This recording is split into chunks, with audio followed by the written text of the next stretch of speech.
오늘은 예수는 그리스도라, 이런 제목으로 말씀 가운데 은혜를 나누고자 합니다. 신앙은 고백입니다. 삼위일체 하나님에 대한 고백입니다. 우리가 매주일 고백하는 사도신경에 보면은 우리가 삼위일체 하나님에 대한 신앙 고백을 합니다. 전능하사 천지를 만드신 하나님 아버지를 내가 믿사오며, 전능하신 하나님에 대한 신앙 고백, 그 외아들 우리 주 예수 그리스도를 믿사오니, 외아들 예수 그리스도에 대한 신앙 고백과 성령의 교통하심에 대한 고백이 있습니다. 신앙은 아는 데 그치지 않습니다. 고백하며 사는 것이 신앙생활입니다. 예수님께서 가이사랴 빌립보 지방에서 제자들과 함께 있을 때 제자들에게 물으셨습니다. 나를 누구라고 하느냐? 그때 베드로가 유명한 고백을 합니다. 주는 그리스도시요 살아계신 하나님의 아들이십니다. 바요나 시몬아, 내가 복이 있도다. 이것을 알게 하신 분은 어떤 육신적인 지도자나 선생이 아니라 하늘에 계신 아버지께서 알게 하신 것이다. 내 반석 위에 교회를 세우리라. 그러면서 예수님께서 얼마나 기뻐하셨는지 모릅니다. 왜냐하면 기가 막힌 신앙 고백을 한 것입니다. 이 신앙생활이라고 하는 것은 바로 예수를 그리스도로 살아계신 하나님 아들로 고백하며 사는 것입니다. 다시 말하면 예수 그리스도에 대한 신앙 고백, 그것이 가장 기독교 신앙에 있어서의 핵심입니다. 바울의 복음 전파는 다른 게 아닙니다. 예수님을 전파하는 것입니다. 예수가 그리스도의심을 증거하기 위해서 그는 목숨을 걸었습니다. 그래서 마게도냐 빌립보 성에서 고생하면서 복음을 전했고요.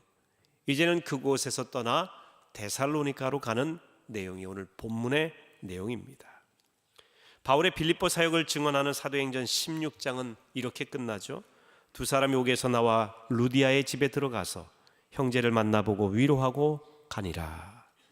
바울과 실라는 억울한 옥살이를 끝내고 당당하게 나와서 루디아의 집으로 가서 빌립보 교인들을 위로합니다. 그리고 떠났습니다. 오늘 본문 1절에는 이렇게 되어 있습니다. 같이 읽어봅니다. 그들이 암비볼리와 아볼로니아로 다녀가 데살로니가에 이르니 거기 유대인 회당이 있는지라. 바울의 전도팀은 이제 데살로니가로 향해서 갔습니다. 여기서 퀴즈 하나를 내겠습니다. 데살로니가로 간 사람은 모두 몇 명일까요? 바울의 전도팀 몇 명이 갔을까요? 제가 빌립보에서 사역을 했던 사람이 바울과 실라, 그리고 믿음의 아들 디모데, 그리고 사도행전의 저자인 누가라고 했습니다. 그런데 빌립보에서 데살로니가로 갔을 때는 몇 명이 갔느냐? 3명이 갔습니다. 4명이 아닙니다. 누가는 떠나지 않았습니다. 누가가 떠났다면 그들이 그리고 데살로니가에 이르니라고 하지 않았고 우리가 데살로니가로 갔다 이렇게 표현해 맞습니다. 사도행전의 저자가 누가이기 때문에 자신이 포함되면 우리라고 되어 있고, 근데 자신이 포함되지 않았기 때문에 그들이 떠났다라고 표현한 것입니다. 누가는 빌립보에 남았다는 것을 알 수가 있습니다. 당연히 빌립보 교회를 돌아보는 사역을 감당했습니다. 하나님께서 일하시는 방법이 있는데 그것은 사람입니다. 아무리 전략이 좋고 물질이 많고 뭔가 기술이 뛰어나고 재능이 있어도 사람이 중요합니다. 화려한 건물도 필요하죠. 하지만 더욱 중요한 우선순위는 사람입니다. 교회를 이야기할 때 에클레시아라는 표현을 쓰는데 이것은 부름받은 자의 무리라고 하는 말입니다. 건물을 의미하는 게 아닙니다. 교회는 건물 이전의 사람입니다. 사람이 세워져야 됩니다. 선교지에서 교회를 개척할 때 반드시 염두해야 할 부분은 교회를 맡아서 사역할 목회자입니다. 영적 리더를 기르지 않고 교회 건물만 세우고 나면 나중에 보니 그 건물이 창고로 변하는 경우가 꽤 있습니다. 어떤 선교사는 자신이 교회를 100개나 세웠다고 자랑하기도 했습니다. 제가 물었습니다. 선교사님, 목회자가 있습니까? 그 목회자를 길러내기 위해서 계속해서 공부해내는 신학교가 있습니까? 건물만 중요한 것은 아니지 않습니까? 라고 제가 늘 묻곤 합니다. 교회를 잘 짓는 것보다 더 중요한 것은 그곳에서 사명을 감당할 일꾼이 누구냐 하는 것입니다. 바울은 그래서 교회를 개척하면서 반드시 사람을 세웠습니다. 이제 빌립보를 떠나 바울이 일행은 데살로니가로 가는데 빌립보 교회가 중요하잖아요. 그곳에 누가를 남겨둔 것입니다. 누구를 남겨뒀다고요? 누가를. 누가 거기서 사역을 했다고요? 누가가 한 것입니다. 누가 빌립보 교회의 지도자가 되었습니까? 누가가 빌립보 교회의 지도자가 되었습니다. 잊어버리지 마시라고 말씀드린 겁니다. 그리고 이제 바울과 그의 일행은 실라와 디모데는 데살로니가로 떠나는 것입니다. 어떤 상태에서 떠나갑니까? 심한 매질을 당하고 억울한 옥살이를 한 상태에서 떠났습니다. 옥에 갇힌 날도 한밤중에 자지 않고 찬송과 기도를 했죠. 옥문이 열리는 기적이 일어났습니다. 간수가 그 앞에 엎드리게 되는 놀라운 역사도 일어났습니다. 간수의 집에 가서 복음을 전합니다. 그리고 난 다음에 그곳 가족들에게 전부 세례를 줍니다.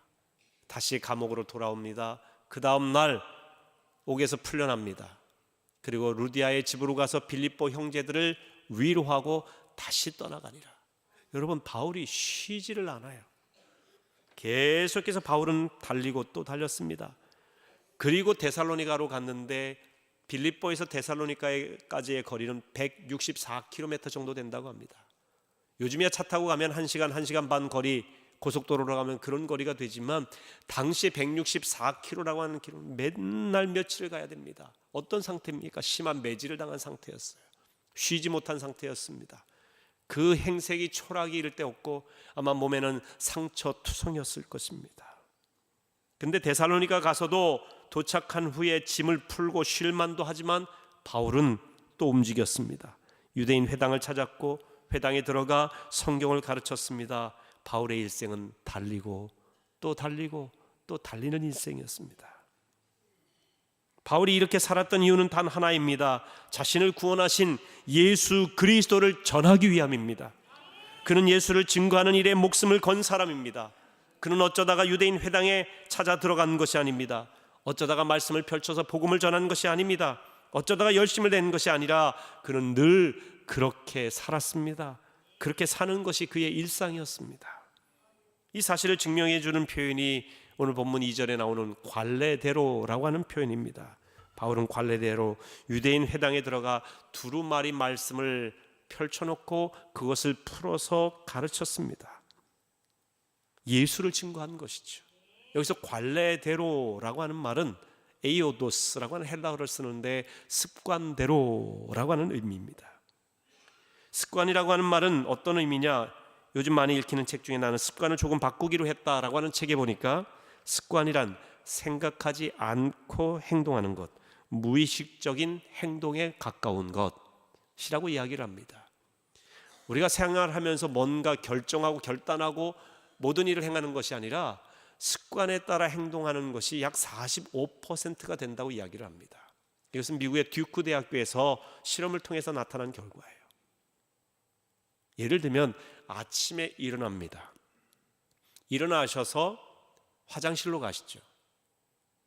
화장실로 가서 또 여러 가지 양치질도 하고 그리고 물도 마시고 옷도 갈아입고 세수도 하고 면도도 하고 화장도 하고 이 모든 것들이 내가 이 화장품을 써야지, 이렇게 해야지, 오늘은 이쪽부터 찍어 발라야지, 오늘은 여기 면도할 때 여기부터 결정하고 하시는 분 있습니까? 면도할 때 내가 오늘은 턱 밑에서부터 면도를 해서 코를 깎고 옆을 깎아야지. 제가 여태까지 그렇게 면도해 본 적이 없습니다. 그냥 면도하는 거죠, 습관에 따라. 근데 사람이 늘 습관에 따라 하는 방식이 있다는 거예요. 화장실에 가서 오늘은 어떻게 내가 배설을 해야지 결정하고 결단하고 의지를 갖고 계획하시는 분이 계십니까? 그냥 습관에 따라 하시는 거예요. 우리의 삶의 어떤 많은 부분들은요, 습관에 따라하는 겁니다. 습관. 신발도 벗어놓고 이렇게 하는 것도요, 여러분 다 습관에 따라서 그날 계획 세우고 의지를 가지고 결정해서 하는 게 아니에요. 그래서 나는 습관을 조금 바꾸기로 했다, 이 책에 보니까 사람들이 늘 자기도 모르게 하는 45%의 습관을 조금만 바꿔도 인생이 완전히 달라지더라는 거죠. 그러니까 나쁜 습관은 나쁜 습관대로 계속 우리가 그대로 하는 거예요. 그런데 그 습관 중에 조금 바꿔서 좋은 습관으로 삶의 습관을 바꿔놓으면 인생이 달라지더라 하는 그런 이야기예요. 습관이 중요하다는 것이죠. 그래서 믿음의 사람은 거룩한 습관을 갖고 살아야 됩니다. 예수님은 기도하는 습관을 갖고 계시지 않았습니까? 누가복음 20장 39절에 보면 습관을 따라 감람산에 가셔서 기도하셨다라고 밝히고 있습니다. 그것도 미명에, 아직 날이 밝기 전에. 그러니까 예수님께서는 새벽 기도하는 습관을 갖고 계신 분이었습니다. 여기서 습관을 따라 감람산에 가셨다라고 하는 말이 이 관례대로라고 하는 헬라어의 에이오도스와 같은 표현이에요. 근데 한쪽에서는 관례대로, 한쪽에서는 습관을 따라 이렇게 번역을 한 겁니다. 여러분, 이단들 중에요, 성경에 문자를 가지고 그 문자를 껴맞추게 하는데 헬라어 원어로 보면요, 관례대로와 습관대로가 같은 언어를 쓰고 있어요. 그렇기 때문에 성경 번역된 언어로 꿰맞춰서 이것이 자기들의 진리라고 하는 것이 얼마나 모순인지는 원어를 보면 다 드러나요. 그렇기 때문에 잘못된 해석을 따라가면 안 됩니다. 여러분, 오늘 우리가 이제 4월 1일부터 6월까지 있는 2사분기의 153 기도집을 나눠드렸습니다. 153 기도, 하루에 5분 이상 3번, 오전 9시, 12시, 오후 3시에 기도하는 이 습관은요, 유대인들의 오랜 습관이에요. 그러니까 기도하는 거예요. 여러분, 이런 기도의 습관은 너무나 귀한 습관입니다. 153 기도, 거룩한 여러분의 기도 습관이 되도록 하십시오. 근대 역사상 축복의 대명사로 알려진 분이 세계 백화점 왕으로 불리우는 워너 메이커라고 하는 분입니다. 미국에서 YMCA 활동도 하시고 교회 학교 교사로도 봉사했던, 신앙이 좋으면서도 어마어마한 복을 받으신 분인데, 이분이 7가지 좋은 습관을 갖고 있었기 때문에 자기가 복받은 비결이 거기에 있다라고 이야기하기도 합니다. 이분이 7가지 습관이 뭐냐면, 첫째, 새벽에 일어나 그날의 계획을 치밀하게 세우고 남들보다 30분 먼저 출근한다. 근면한 생활이 습관이 되었습니다. 두 번째, 나는 할 수 없다와 같은 불평이나 비판적인 말은 절대 입 밖에 내지 않았다고 합니다. 삶의 위협이 있을수록 더 강하게 도전하며 할 수 있다고 생각을 했던 것이죠. 긍정적인 말과 삶의 태도가 습관이 되었다는 것입니다. 세 번째는 철저히 전략하고 꾸준히 저축한다. 그러나 하나님의 일을 위해서는 아낌없이 기부한다. 전략하고 저축하면서도 하나님께 헌신하는 습관을 갖고 살았습니다. 네 번째는 아침에는 성경을 묵상하고 오후에는 다른 책을 읽는데, 많이 오래 읽는 게 아닙니다. 하루에 20분이에요. 20분씩 1년 동안 꾸준히 읽으니 20권 정도의 책을 읽게 되고 성경을 능히 통독하게 되더라는 겁니다. 독서가 습관화되었다라는 것입니다. 다섯 번째는 주님을 닮고 싶은 간절한 열망과 삶의 전부를 드리고 싶은 불타는 마음의 소원으로 기도한다.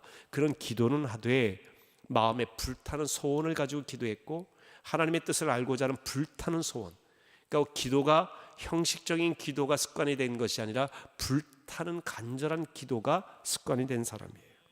어떤 일보다도 기도를 앞세웠다고 합니다. 여섯 번째, 순간적으로 떠오르는 아이디어를 놓치지 않기 위해 항상 수첩을 주머니에 넣고 다녔고, 잠자리 머리맡에도 메모지를 놓아서 잠시 깨어서 생각나는 아이디어도 그 자리에서 적었다고 합니다. 메모하고 정리하는 습관을 늘 갖고 있었습니다.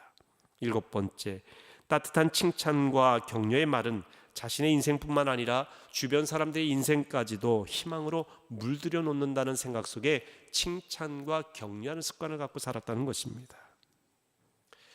사랑하는 성도 여러분, 여러분은 어떤 습관을 갖고 사십니까? 관례대로 무엇을 하십니까?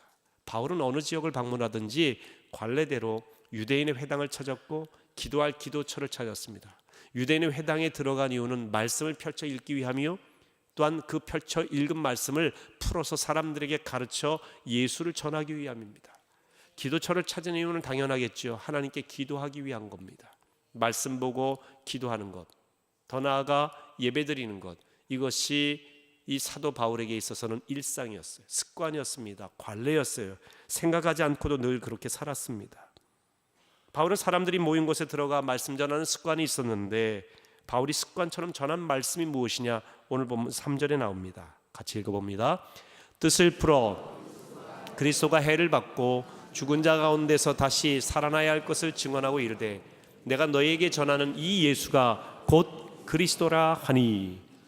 바울의 평소 습관은 회당은 물론이고 어디서든지 예수가 그리스도이십니다 라는 사실을 증거하는 일이었습니다.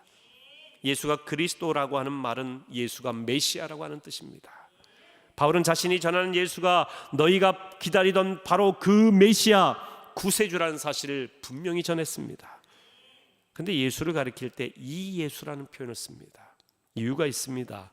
이 예수라는 이름을 히브리어로 여호수아라고 합니다. 구약성경에 나오는 여호수아가 히브리식 예수예요. 이걸 음역을 하니까 이제 신약에 와서는 예수라고 이름을 하는 것이죠.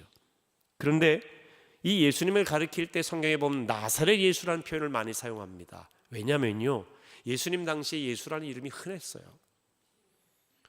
우리 오늘 김철수 장로님이 기도하셨는데 우리나라에 철수라는 이름이 굉장히 많이 있지 않습니까? 영희, 숙자, 영자 이런 이름 많이 있지 않습니까? 예수라는 이름이 많이 있어요. 여러분 오늘날 저 남미에 가봐도요, 제가 남미 파라과이라든지 여행할 때 박상하 선교사님이 이렇게 때로는 학생들이라든지 교인들을 소개할 때인데 이분이 예수님이셔 그럴 때가 있어요. 이름이 예수예요. 이 남미식으로 제주스 이런 표현을 씁니다. 유럽의 유명한 축구 선수 이름 중에서도요 제수스가 있어요. 필리핀에 가서도요 최용희 선교사님이 이분이 예수님이십니다. 이름이 지저스예요. 지저스. 영어식 이름이. 그러니까 예수라는 이름이 오늘날에도 자기 개인의 이름으로 흔하게 사용하기도 하고요. 예수님 당시에도 흔하게 사용했던 이름입니다. 그래서 바울이 많은 예수의 이름이 있지만 이 예수, 너희들이 십자가에 달려 죽게 한 그 나사렛 예수, 그분이 그리스도시다 증거하고 있는 겁니다. 예수님은 베들레헴에서 태어나셨고 나사렛에서 자라셨죠. 예수님의 부모님이 나사렛 출신 아니십니까? 예수님의 고향입니다. 바울은 이 예수에 대해서 크게 두 가지로 증언했는데, 하나는 해를 받으셨다는 것이고 또 하나는 죽은 자 가운데 다시 살아나셨다는 겁니다. 해를 받으셨다고 하는 것은 십자가의 고난과 죽음을 의미합니다. 예수님께서는 십자가에서 고난당하고 죽으셔야만 했습니다. 왜냐하면 우리 죄를 사하시기 위함입니다. 여러분, 인간은 본질상 진노의 자녀입니다. 그래서 하나님의 진노에 의해서 그 죄로 인해 죽을 수밖에 없는 존재예요. 하나님은 죄를 용납하지 않으십니다. 절대 용납하지 않으십니다. 그래서 죄를 가지고는 절대 하나님 앞에 설 수가 없어요. 죄는 하나님의 진노만 일으킵니다. 그래서 인간은 하나님의 진노의 자녀예요. 죽을 수밖에 없는 자녀, 영원히 멸망당할 수밖에 없는 자녀입니다. 인간이 스스로 구원받을 수 있는 길은 없습니다. 죄인을 구원하려면 죄가 없는 분이 이 죄값을 치러야 됩니다. 그래서 죄 없는 예수께서 속죄양으로 우리 대신 죽어야만 했던 것입니다. 왜 하나님의 아들, 그 능력 많으신 그분이 십자가에서 비참하게 죽어야만 됐느냐 하는 것은 우리의 죄의 비참함을 몰라서 하는 이야기입니다. 우리의 죄가 그만큼 죽을 수밖에 없는 비참한 죄의 노예로 우리가 살아가고 있었던 것입니다. 그래서 속죄양이신 예수님, 죄 없으신 그분이 대신 죽으신 것이죠. 하지만 죽음에서 끝난다면 우리의 마지막도 죽음일 것입니다.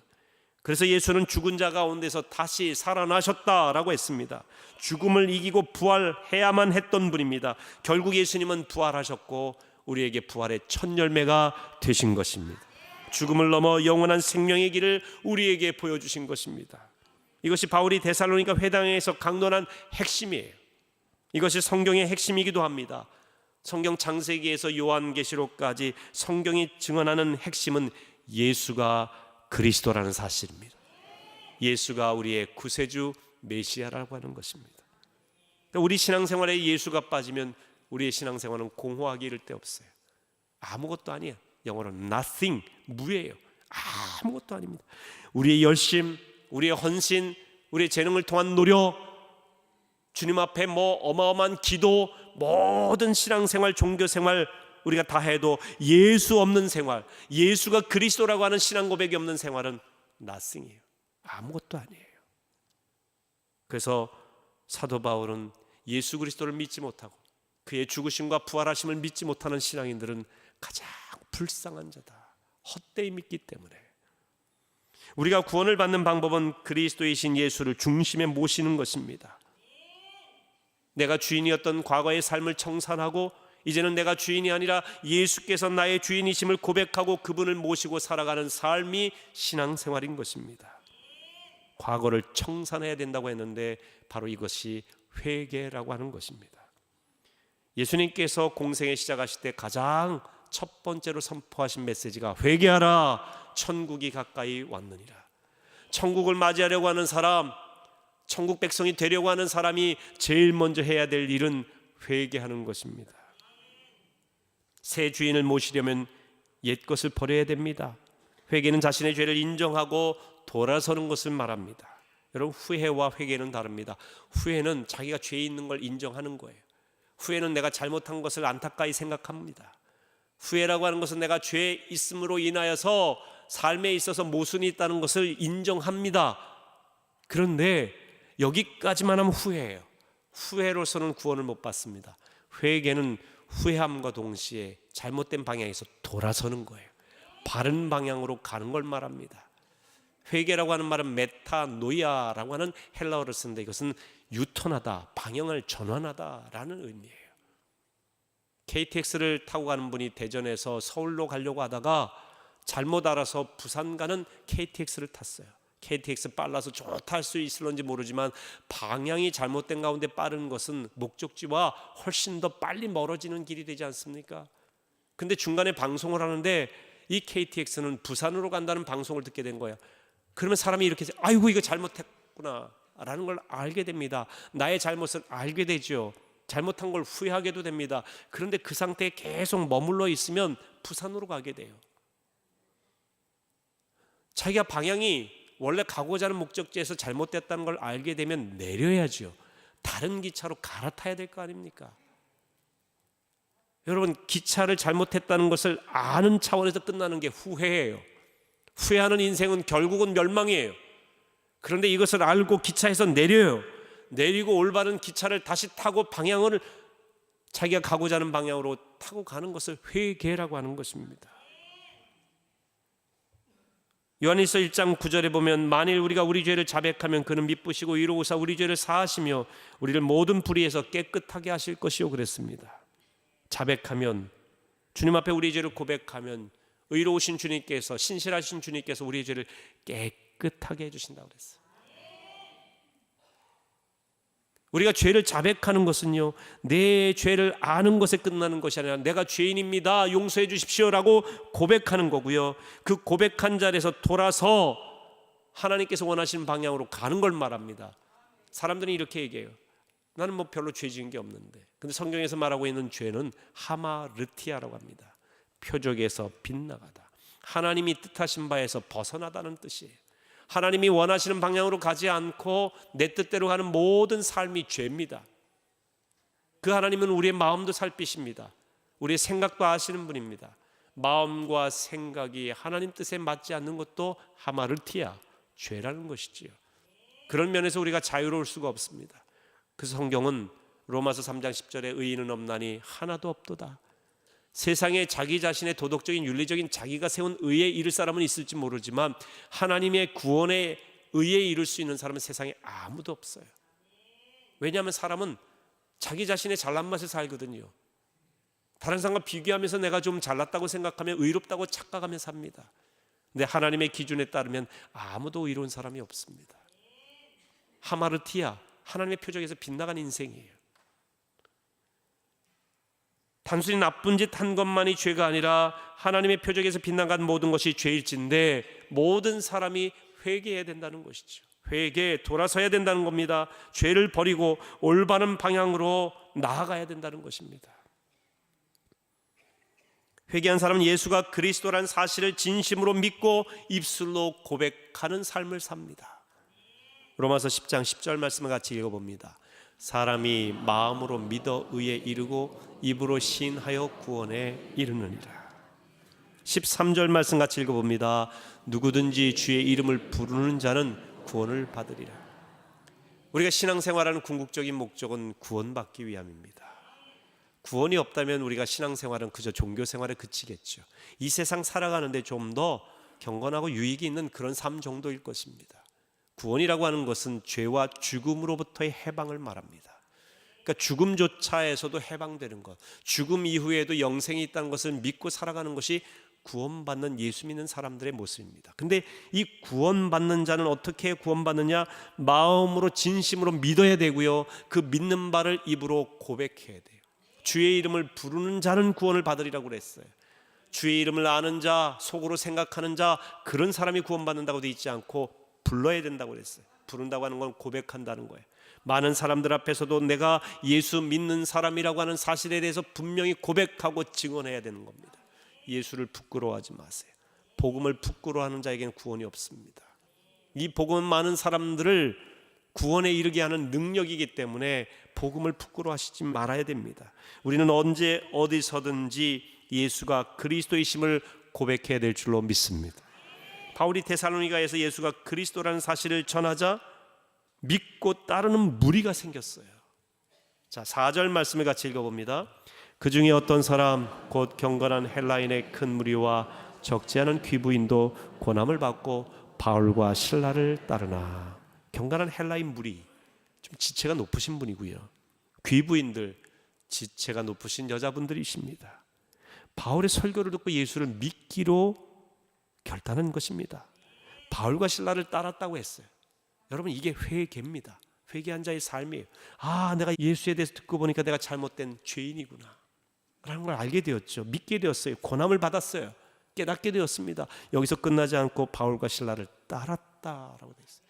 여러분이 성경을요 깊이 묵상해서 하나하나 묵상하기 시작하면 성경에 나와 있는 표현 하나, 동사 하나 소홀히 여기지 않습니다. 고난을 받고 믿도록 고난을 받은 데서 끝난 게 아니라 고난을 받은 자는 궁극적으로 따르는 자구나. 신앙은 따르는 거예요. 아는 게 아니에요. 오늘날 많은 사람들이 착각해. 내가 그냥 교회 안에 앉아서 설교 듣고 아는 성경적인 지식만 있으면 신앙생활했다고 생각하는데 신앙생활은요 따르는 거예요. 회개하는 것은 과거를 청산하고 바른 방향으로 나아가는 겁니다. 믿음이라고 하는 것은요 삶이 따르지 않으면 진정한 믿음이 아니에요. 우리가 행함으로 뭔가 순종하는 행동으로 구원받는 건 아닙니다. 믿음으로 구원받는 건데 그 믿음에는요 반드시 믿음의 내용에 따른 순종이 들어가 있다는 거예요. 그래서 믿음과 삶, 믿음과 행위가 분리되어 있지 않습니다. 같이 가는 겁니다. 같이 가요. 그래서 이 귀부인들과 경건한 헬라인들의 무리들이 바울과 실라와 같이 복음 따라 살기로 결단하고 따라간 겁니다. 여러분, 이것이 복음의 능력입니다. 쉽게 생각할 수 있을런지 모르지만 이거 쉬운 일이 아닌 것이, 당시의 데살로니가는 마게도냐의 수도예요. 빌립보도 큰 성이었지만 수도인 이 데살로니가는 말할 수 없이 큰 도시요, 당시에 20만 명이나 살고 있었답니다. 오늘날도 20만 명이면 도시로서 작지 않습니다. 그런데 2000년 전에 20만 명이 모여 살았다는 것, 인구 대비로 봤을 때는 어마어마한 것입니다. 어쩌면은 이 당시에 이 데살로니가는 오늘날 이 뉴욕이라든지 런던 같은 그런 도시라고 볼 수도 있는 것입니다. 그러니까 사람들이, 배운 인테리들, 또 부유한 사람들, 뭔가 이렇게 패션이라든지 어떤 이 세계의 리더들이 사는 듯한 그런 인상을 주는 도시 아닙니까? 근데 바울과 실라가 어떤 모습입니까? 빌립보에서 매맞고 상처 입고 옷도 남루하고 오랜 여행을 했던 사람, 몰골이 말이 아니었을 것입니다. 그리고 아시아에서 온 사람들 아니에요. 여기 유럽 사람들이에요. 왠지 이 유럽 사람들에 비해서 아시아 사람들은 키도 작고 행색도 초라할 것 같은 그런 느낌입니다. 근데 가서 그들에게 복음을 전했어요. 그런데 이 말을 듣자 경건한 헬라인의 큰 무리와 적지 않은 귀부인들이 바울과 실라를 따랐다. 바울과 실라라는 사람을 따른 게 아니라 그들이 전한 복음을 따른 것이죠. 이게 놀라운 일이에요. 볼품없는 아시아인들입니다.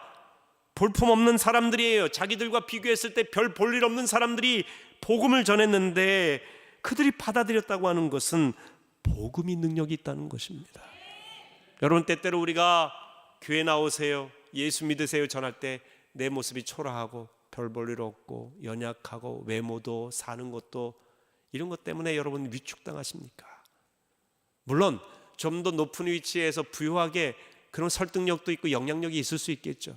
하지만 궁극적으로 물론 이런 외적인 조건도 때로는 복음의 통로가 될 수 있지만 여러분 궁극적으로 아셔야 될 것은 복음 그 자체에 능력이 있습니다. 히브리서 4장 12절에 보면 하나님의 말씀은 살아있고 활력이 있어 좌우의 날선 어떤 검보다도 예리하여 혼과 영과 관절과 골수를 찔러 쪼개기까지 한다고 했어요. 여러분의 연약하고 어떻게 보면은 정말 말을 잘 못하는 더듬거리는 언어라 할지라도 복음, 예수는 그리스도이십니다. 예수 믿고 구원 받으십시오 라고 전할 때에 그 복음은 능력이 있어서 사람들의 마음에 감동을 일으키게 되는 것입니다. 복음의 진정한 위력은 전하는 자에게 달려있지 않고 복음 자체에 있다고 하는 것입니다. 바울은 훗날 데살로니가 교회에 쓴 편지에서 복음에 대해서 이렇게 말했습니다. 이는 우리 복음이 너희에게 말로만 이른 것이 아니라 또한 능력과 성령과 큰 확신으로 된 것임이라.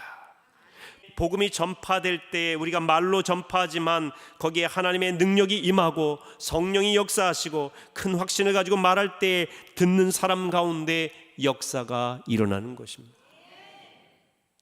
말 잘하는 것보다 더욱 중요한 것은 예수가 그리스도라고 하는 사실에 대한 여러분의 확신입니다. 확신이 확신으로 전달되는 거예요.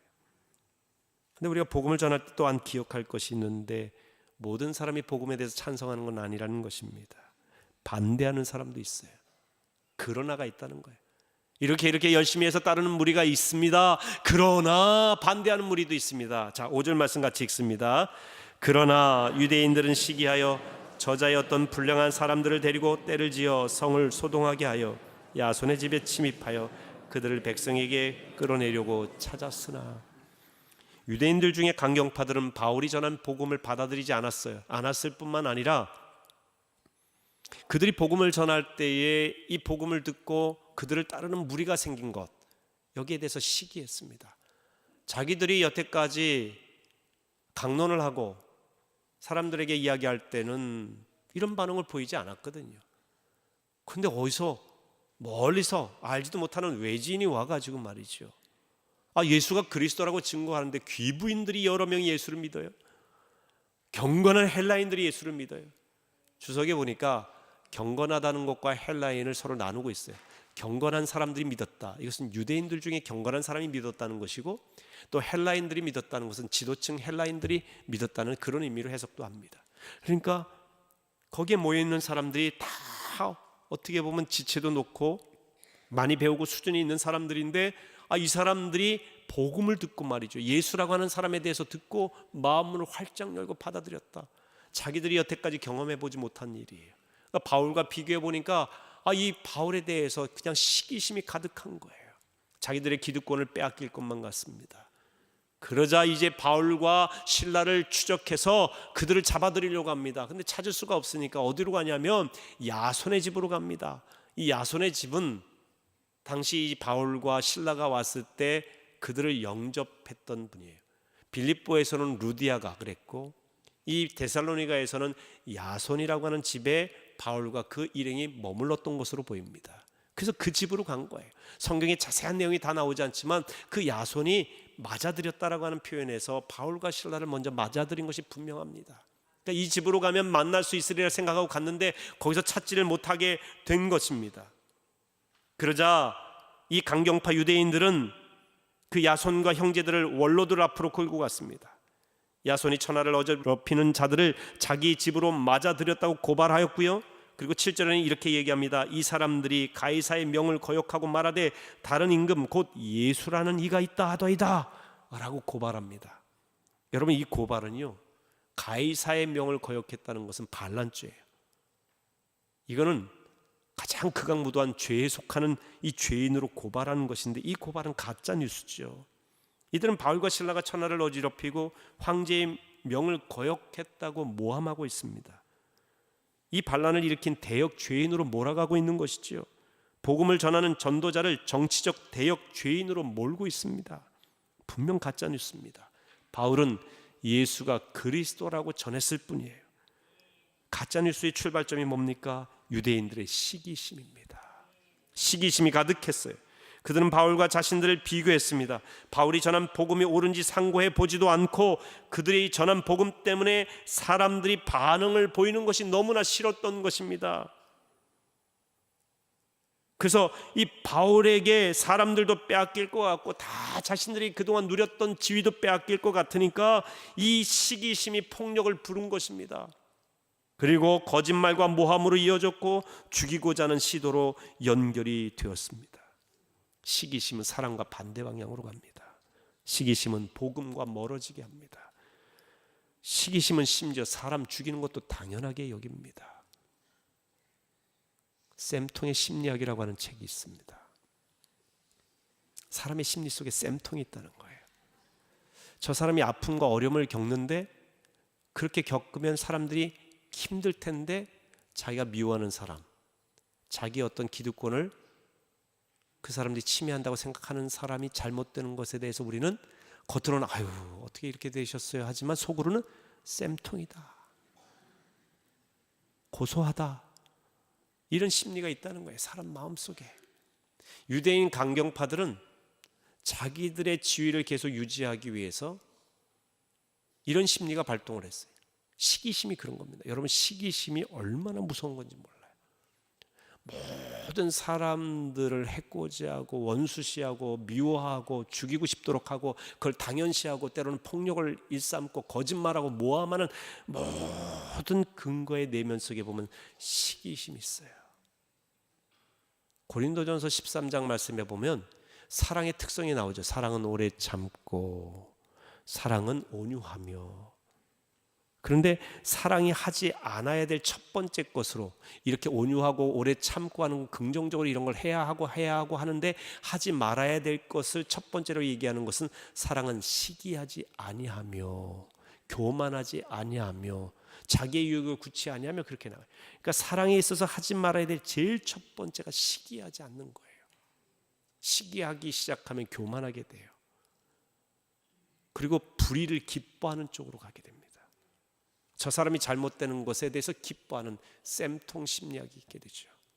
너무너무 위험해요. 여러분, 강경파 유대인들은 자칫 자기들이 종교인이고 하나님 잘 섬긴다고 착각하며 살았던 종교인들입니다.